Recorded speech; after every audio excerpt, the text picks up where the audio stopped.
Horror Hindi कहानियाँ channel में आपका फिर से स्वागत है। भूतिया सड़क हॉरर स्टोरी इन हिंदी। 16 जुलाई 2012 कसेटी घाट। 4 दोस्त अनिकेत, साहिल, राजीव और अमित सब हॉलीडे एंजॉय करने के बाद रात में वापस घर लौट रहे थे। अमित बोला, अरे यार कब ये रास्ता ख़त्म होगा। 2 घंटे से इसी रास्ते पर भटक रहे हैं, बैठे बैठे कमर में मोच आ चुकी है। राजीव बोला, हाँ यार साहिल, तुझे इस रास्ते के बारे में पता भी है या ऐसे ही गाड़ी को भगाए जा रहा है? साहिल बोला, पता नहीं यार, दिन में तो ये रास्ता जल्दी कट जाता है, ना जाने इस वक्त ऐसा क्या हो रहा है। और वैसे भी मैं रात में कभी इस रास्ते से सफ़र नहीं किया। दिन में 2 से 3 बार यहाँ से गुजरा हूँ। रात का एक्सपीरियंस मुझे भी नहीं है। वो आपस में बात कर ही रहे थे कि तभी उनके पीछे से एक ट्रक की तेज़ हॉर्न सुनाई देती है।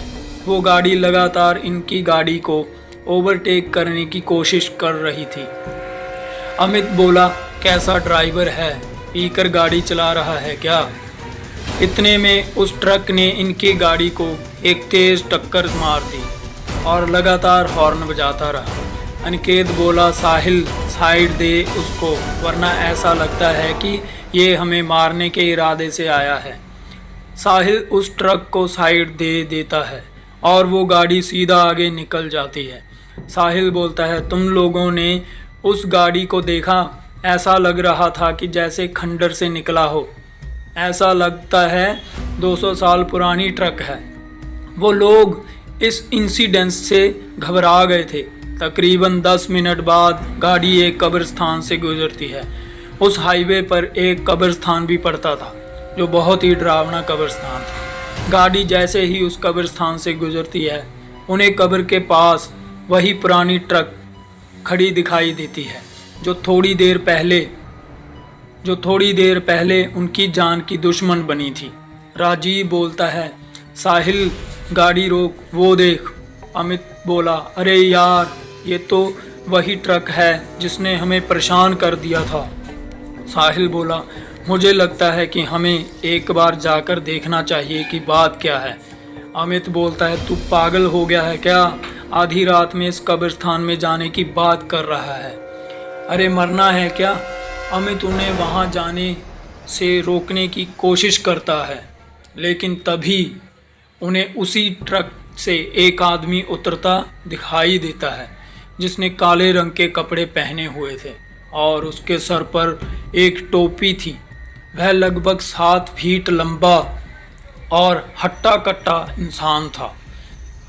कट्टा था।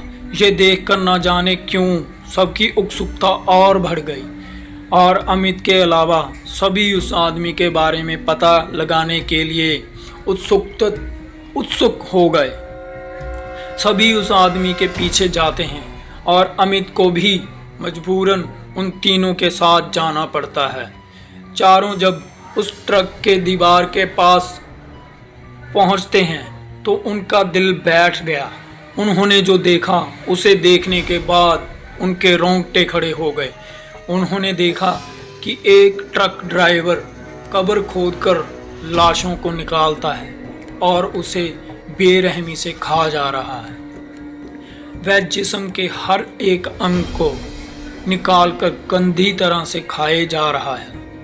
अनिकेत बोलता है, भाई ये कौन सा राक्षस है, निकलो यहाँ से जल्दी से। हड़बड़ाहट में सब वहाँ से एक साथ भागे, लेकिन अमित इतना डर चुका था कि वह वहाँ से हिल भी नहीं पाया। कदमों की आवाज़ सुनकर उस शैतान को पता चल गया कि कोई उस पर नज़र रख रहा था। वह जैसे ही पीछे पलटा, उसे वह 3 लड़के भागते और एक वहाँ खड़ा दिखाई दिया। वह शैतान अमित के करीब पहुँचा और उस शैतान ने सीधा अमित के गले पर वार किया और एक ही बार में अमित की दर्दनाक चीख निकली और इसके साथ ही अमित की वहीं मौत हो गई। यहाँ तीनों तेजी से गाड़ी की तरफ भागने लगे और गाड़ी के पास पहुँचे और गाड़ी में बैठ गए। वह शैतान अब तक उनके पीछे नहीं भागा था, बल्कि दूर से ही खड़ा उन्हें घूर रहा था। साहिल गाड़ी स्टार्ट करने की पूरी कोशिश कर रहा था, लेकिन उसकी कार स्टार्ट ही नहीं हो रही थी। तभी वह दूर खड़ा शैतान धीरे धीरे उनके तरफ बढ़ता है और वह लगभग गाड़ी के नज़दीक पहुंच गया था। तभी गाड़ी स्टार्ट हो गई और तेजी से साहिल गाड़ी को आगे बढ़ाने लगता है। वह शैतान इन तीनों के पीछे पड़ चुका था और तभी वह हवा में उड़ा और सीधा गाड़ी पर कूद गया। और जैसे ही अनिकेत उसे देखने के लिए अपनी मुंडी बाहर निकालता है, तभी उस शैतान ने अनिकेत का सर अपनी भारी तलवार से काटकर अलग कर दिया और उसका अधकटा शरीर गाड़ी में ही फड़फड़ाने लगा। ये देखकर साहिल और राजीव दोनों डर गए और दोनों जान बचाने के लिए चलती गाड़ी से कूद गए। वह दोनों घास के मैदान में गिरे, जिससे उन्हें कम चोट आई। वे दोनों सांस दबाए घास में लेटे रहे, लेकिन उनके डर को उस शैतान ने महसूस कर लिया और फिर शैतान को राजीव एक कोने में दिखा। तभी वो शैतान अपने लंबे नाखून और धारदार तलवार से राजीव पर वार किया, जिससे उसकी दर्दनाक चीख निकल आई और उसकी मौत हो गई। उस शैतान ने साहिल को नहीं देखा था और साहिल भी राजीव की मौत के वक्त वहाँ से निकल चुका था, जिसकी वजह से वो बच गया। उस रात कसेटी घाट हाईवे पर जो भयानक हादसा उनके साथ घटा, उससे सभी को ये सीख लेनी चाहिए कि अंधेरी रातों में भूतिया रास्ते से गुजरने का अंजाम कितना खतरनाक हो सकता है।